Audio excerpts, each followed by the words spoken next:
Hey, Steve-O.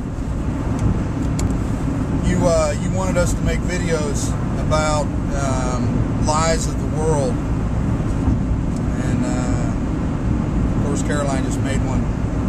And I've been thinking about it all morning, and I think for me in my lifetime, my testimony, one of the biggest lies that the world tells you is that wealth brings happiness. And not necessarily that wealth brings happiness, but the world's definition of wealth.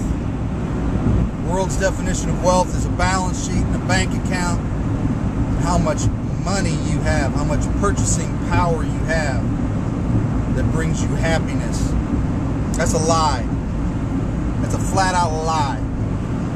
God shared with me a definition of wealth a while back.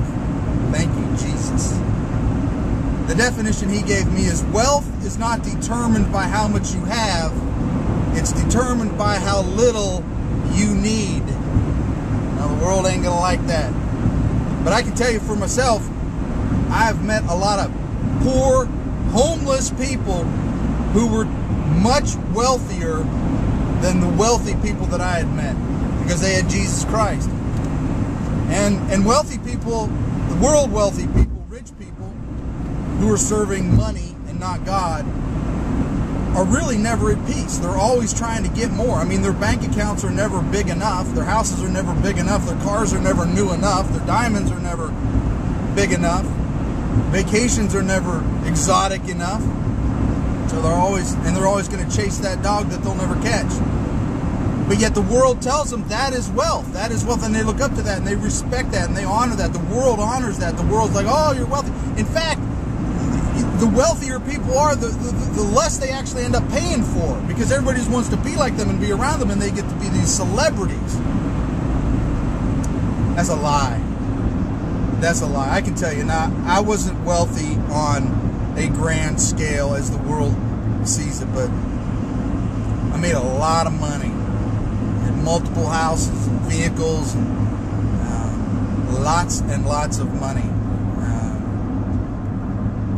I was the poorest. I was the poorest of poor because I didn't have Jesus. When I turned my life over to Christ, people talk about what happens to you when you become saved. One of the most dramatic things for me, I had great night's sleep. I slept.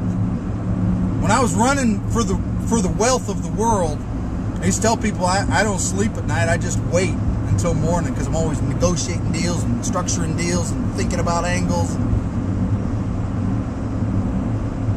And when I gave it all up and surrendered to Jesus, I got a good night's sleep. I've been getting a good night's sleep ever since. Now, it has to do with Jesus. It also has to do with the sleep number bed. My number happens to be 72. I don't know what yours would be, but a great wife, a great life, and the love of Jesus makes you wealthy beyond your wildest dreams. That's the truth.